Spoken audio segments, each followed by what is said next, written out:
Hi, Dan. Hi, Brandon. You're sick. So are you. Yep, but we're here anyway.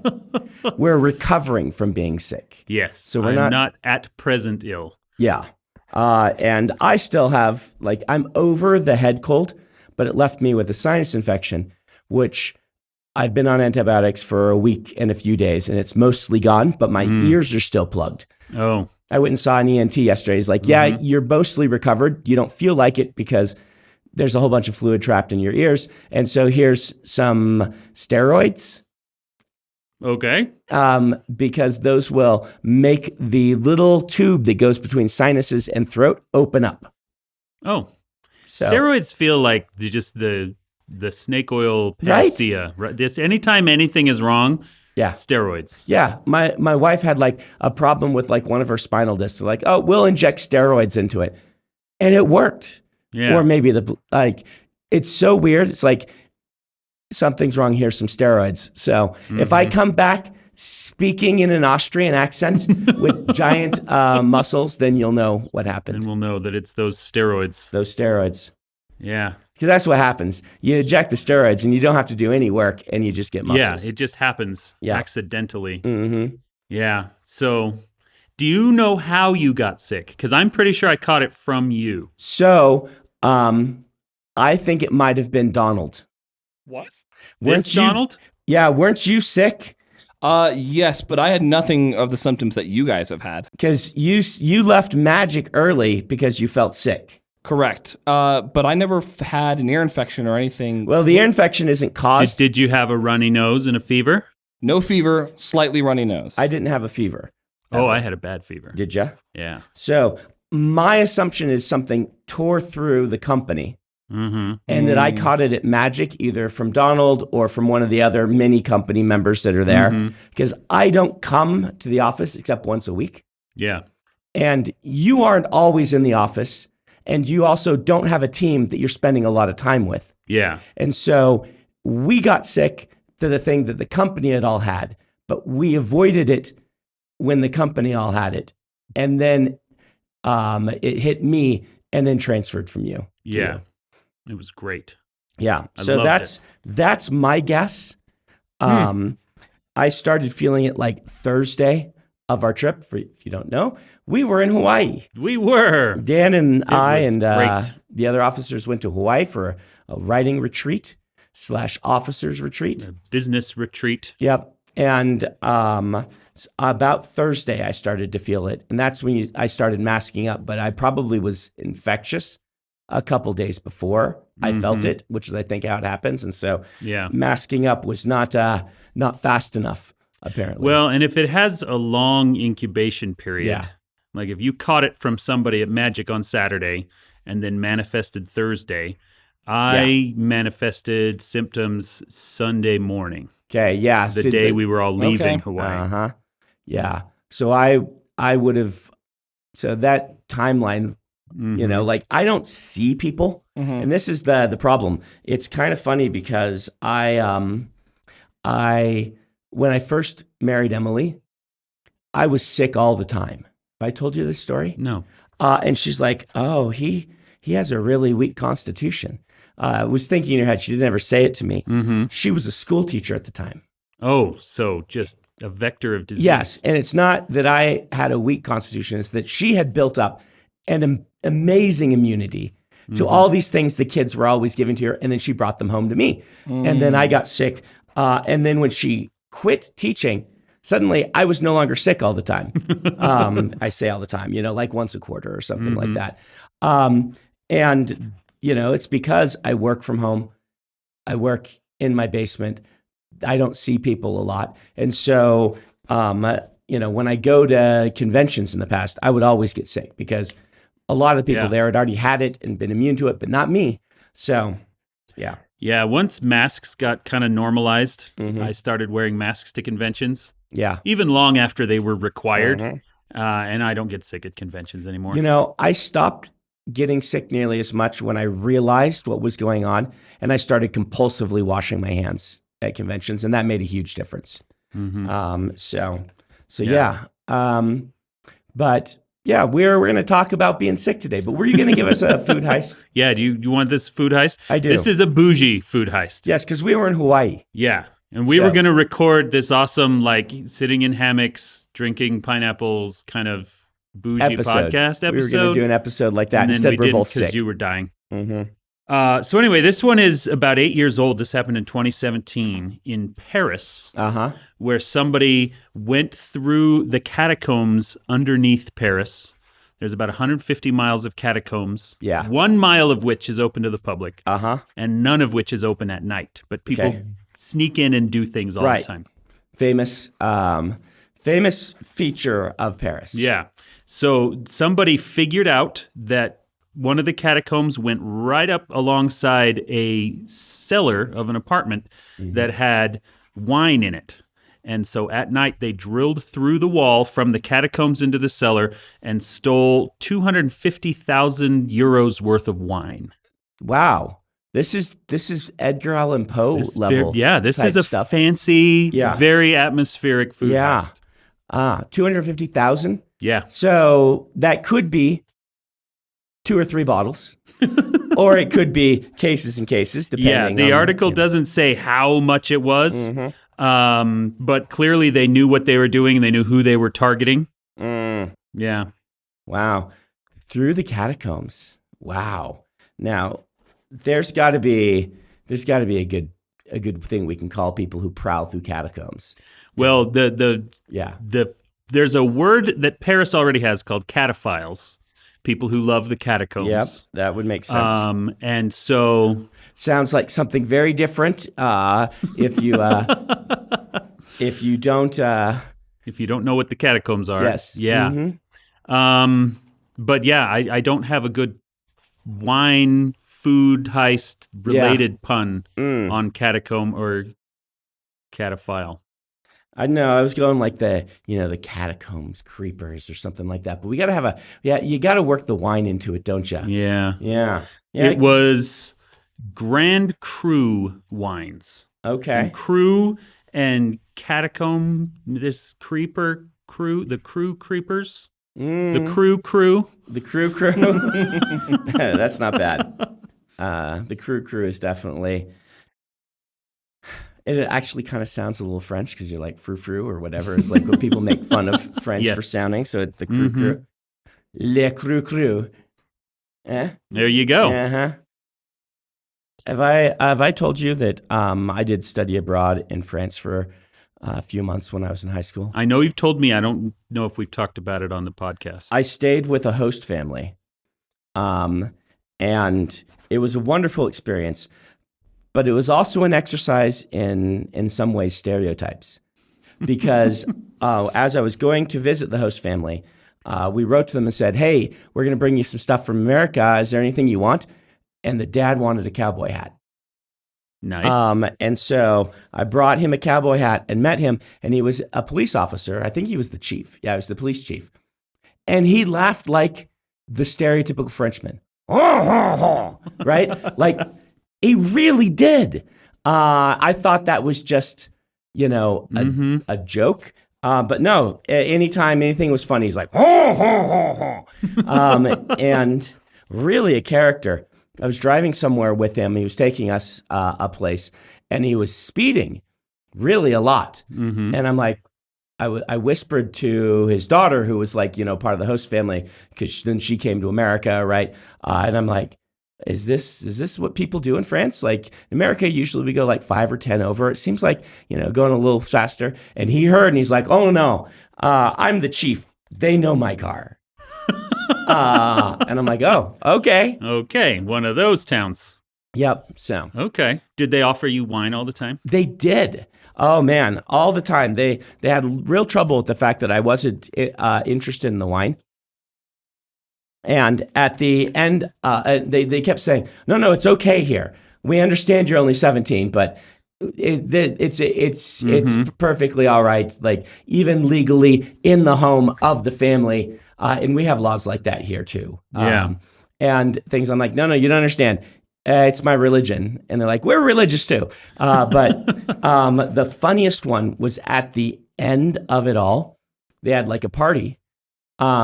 and they popped champagne and they just gave me a cup. And I'm like, is this wine? They're like, no, it's champagne. I'm like, I don't drink. They're like, it's not drinking, it's champagne. I'm like, cultural differences. Yeah. Cultural differences. Can I have a Sprite, please? That's delightful. Mm-hmm. Cool. Yeah. So how long were you there? A couple of months? I was about there 6 weeks. 6 weeks. So it wasn't like a true study abroad, meaning I only went to their school a couple of times. And it was quickly obvious that my French wasn't up to going to high school in France. Mm-hmm. But it was just for us to experience and see some things. Most of the time, it was trips with the group from America. Yeah. Right? We stayed with the host families, but every day we'd meet up with our group and go see some other cool, awesome French Thing. architecture, relic, art, things like that. Totally worth doing. Crashed my grades. When I say crashed, it didn't crash them, but I had been on target for valedictorian until that trip. Okay. Totally worth it. But I missed valedictorian because of the grade, specifically like one grade from being gone and not being able to catch up in math. I caught up in everything else, and that cost me that. Even at the time, I'm like, worth it. And Good for looking you. back, I'm like, wow, that was so worth it. Yeah, I never got to do a study abroad, but we have hosted study abroad kids from Taiwan a couple of times. Yeah. And we are trying to send my 16-year-old to Taiwan back as the exchange. So that'll be fun. That is cool. Yeah, my brother and sister-in-law have done that a bunch. It's always been a fun time to see how they bring. They both lived in Japan for a while, so Japanese kids, like when they're doing study abroad, there's some Japanese in the household that's really handy for them. And so it's always fun to see people's impressions of America met with the actual America, because we are so well known around the world for our media. But what life is actually like here is it's not much like a movie. Yeah. We asked the Taiwanese kids what they were most excited to see, and they said it was the world's first KFC, which is in Salt Lake City. Yes, it is. And that of all the things on their itinerary, that's what they were most excited about. Is it still like open? It used to have like a little billboard on the freeway, but I haven't seen that in a long time. I always assumed the one with the billboard on the freeway was like an office rather than an actual restaurant. Oh. But they went allegedly to the first KFC and ate there, so Yeah. cool. According to Google, yes, it is still open. Well, it's right here in our own backyard, and we've never been. Do you know what kind of colonel Colonel Sanders was? I do not know. It's fun. He was a Kentucky colonel, Okay. which is Makes not sense for a Kentucky military, Fried Chicken. not a military appointment. Oh, So this is kind of interesting. I once went down this rabbit hole. In America, early on, a lot of states were trying to figure out how to do something like knighting, but they didn't want to knight people because, yeah. That was too British. too British. And so they would make people colonels, honorary colonels. It was the equivalent of being knighted for like services and things like that. And so Colonel Sanders was a colonel he was knighted. It was, you called him Colonel Sanders, like you would say, Sir David Attenborough or something like that. You would call him Colonel Sanders, even though it wasn't a military rank.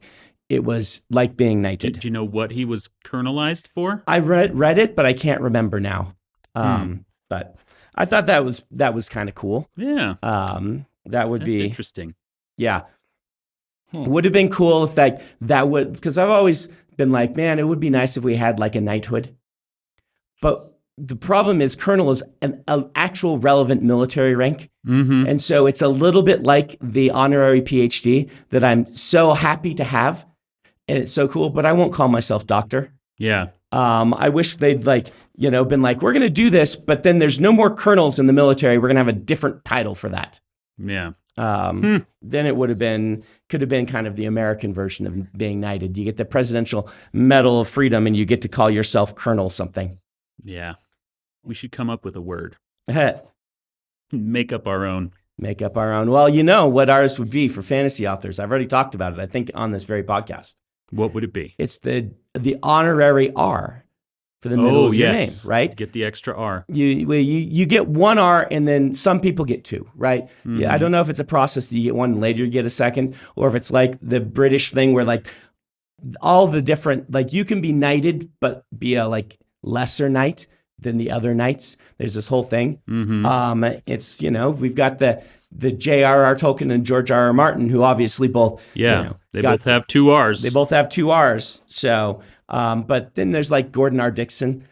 Dickinson? He had just one R. Mm-hmm. And the R bestowed upon you. So when do you earn your R? It has to be like some sort of thing like, knighting. Somebody's got to be in charge, or some group has to be in charge of giving you an R. Yeah, I think it's like when you get inducted into the Hall of Fame, because I think they have one of those. Mm-hmm. You should be, there should be like a level. It's like you're inducted into the Hall of Fame, and here's your honorary R. Perfect. A K if you would prefer the feminine. For Ursula K. Le Guin, Mm-hmm. if you'd prefer, but you can use either one. There we go. Mm-hmm. Perfect. Yep. I dig it. So we were in Hawaii. Hawaii was great for a while. I got to enjoy all of Hawaii and then just was in misery on the flight home. Were you in misery? I was. Yeah. And I felt bad for the people sitting next to me, but I was wearing a mask on the flight home. But I had a mask too. Did you? Mm-hmm. They probably already had it, would be my guess. Yeah. Because they work with the whole teams here. Mm-hmm. I don't know. My assumption is if you work in an office, it's like being in school. Things just move through the office. Through it. And so. Yeah.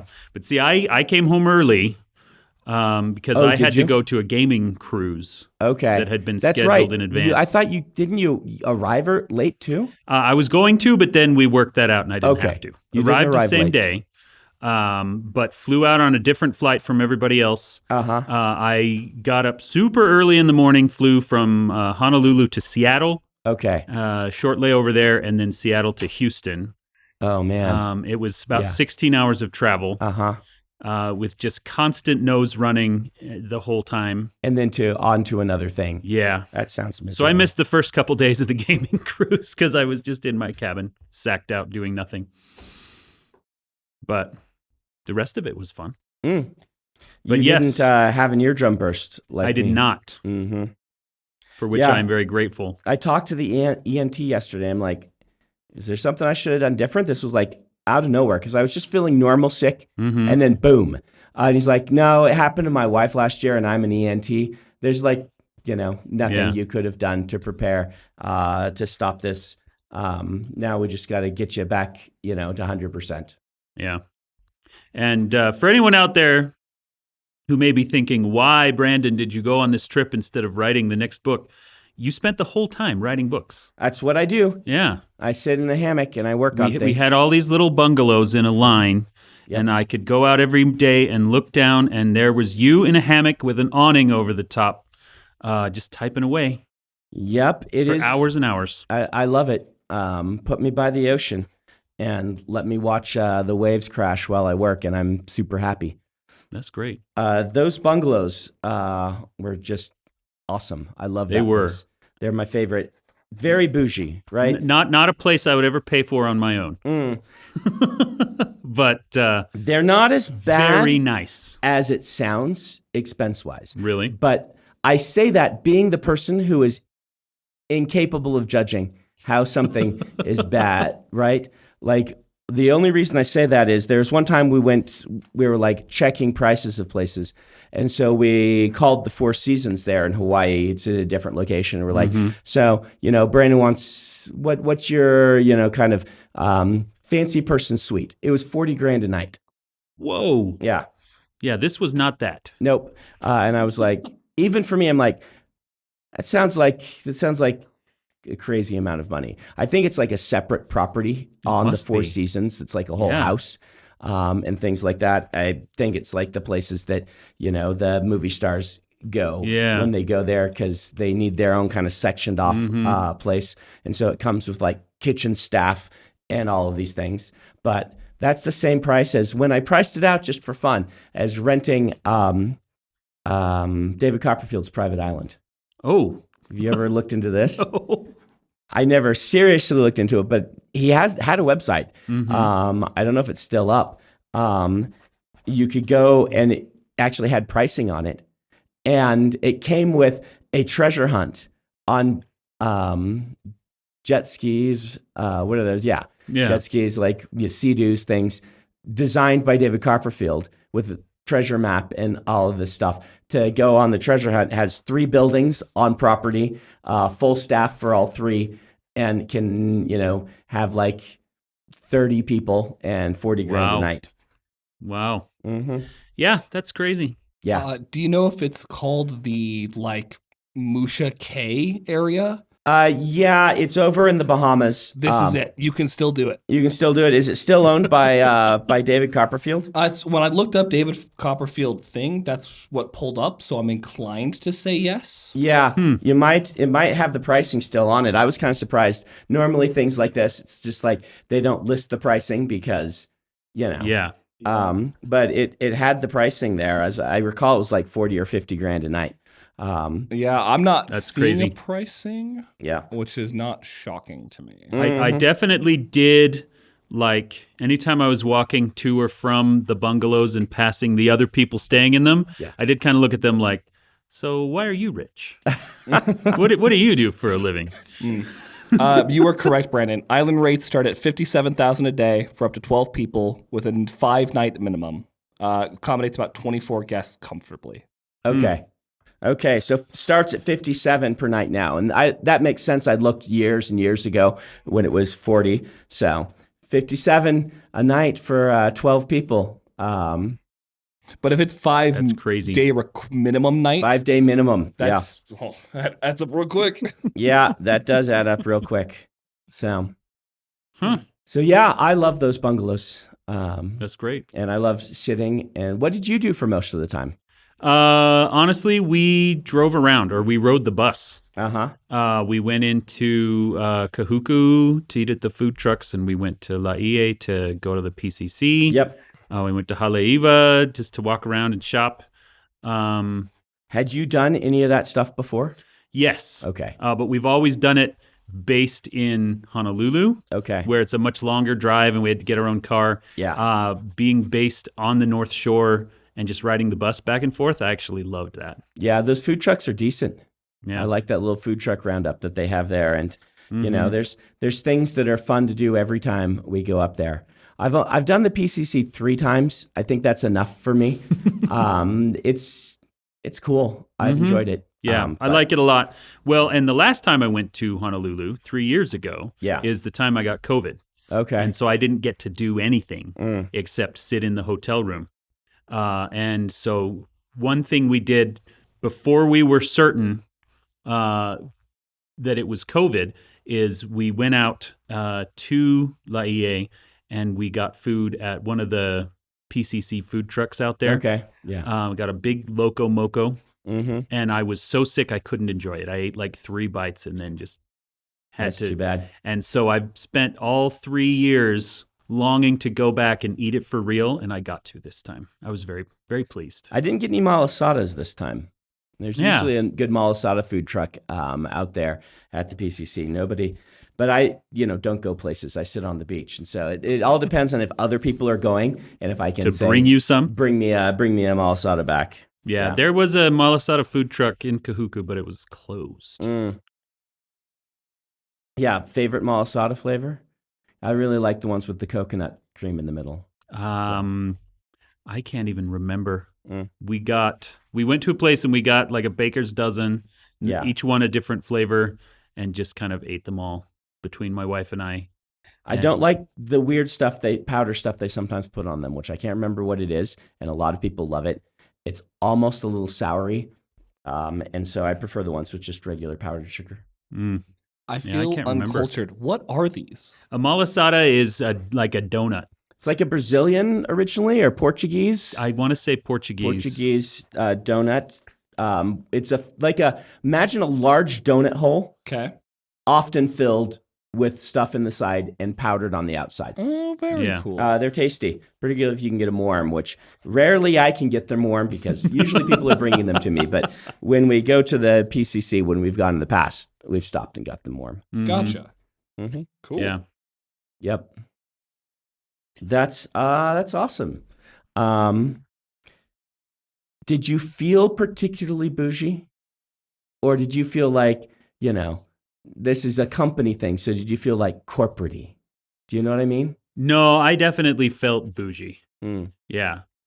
Which is a rare feeling for me because I travel on the cheap. But it was nice. Do you ever write when you're traveling? Sometimes. Mhm. It's hard for me to. And this time I took my iPad with the intention of using some time to write and then just never even opened it. Never even got it out of my backpack. Which is kind of great because we wanted this to be it's a writing retreat for me, but we wanted it just to be a relaxing retreat for everyone else with occasional meals together where Emily would do team building stuff. Yeah. Emily, my wife, that's one of her jobs is to make sure that we're actually a team. Everyone else just wanted to relax. We actually we paid for this with Wheel of Time money.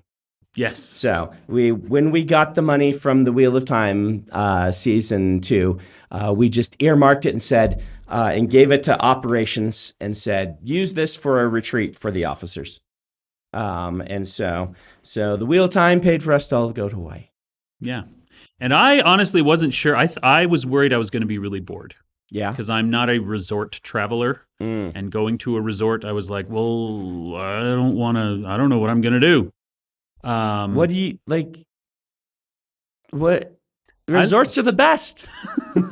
See, I like walking around in Waikiki and doing it's so stuff. Crowded. It is crowded. Muggy and well, see, and that's the thing. That's what the very last night. That's what my wife and I did before I flew out early the next morning.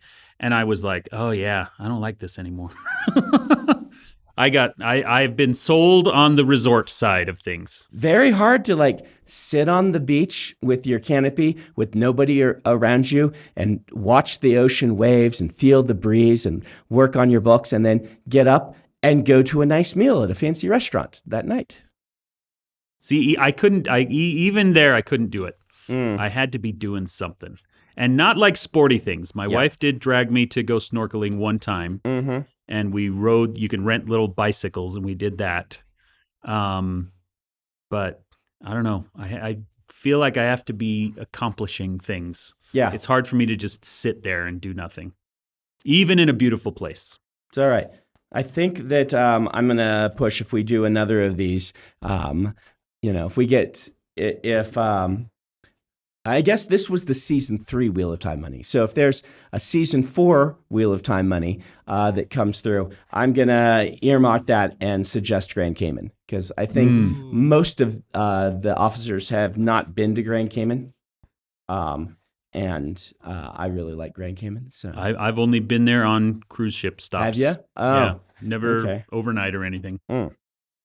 What have you done on Grand Cayman? Did you go do excursions and things? Let's see. The first time I just went with you. We walked out and found some fish place where you ordered chicken fingers. Was that Grand Cayman? That wasn't Grand Cayman. That was Grand Cayman. You sure? Yeah. Okay. I'm pretty sure. I remember that being a different island nearby, but I can't remember. Am I confusing it with St. Thomas? I can't or remember. St. Martin? They are, it wasn't Jamaica because everyone else was ordering jerk chicken, and I got non-jerk chicken. But I think it was Grand Cayman. You think it was Grand Cayman? I know Grand Cayman pretty well, and that doesn't feel like Grand Cayman where we were, but maybe it was. The second time I went on one of these excursions out to a shoal where you see stingrays. Stingray City, yeah. Stingray City is pretty awesome. It was cool. Mm-hmm. Okay, cool. Yeah. Well, this concludes our bougie episode of Intentionally Link, because next episode I have something. Ooh, are we going to give people a preview? Give people a preview. I got sent a whole bunch of very strange pretzels, just randomly in the mail. Someone heard I like pretzels and they sent them to me. So we're going to talk about snack food. We're going to talk about junk food. We're going to go from sitting on the beach in Hawaii and eating steaks at night to talking about pretzels. Awesome. Let's do it. How's that, Ben?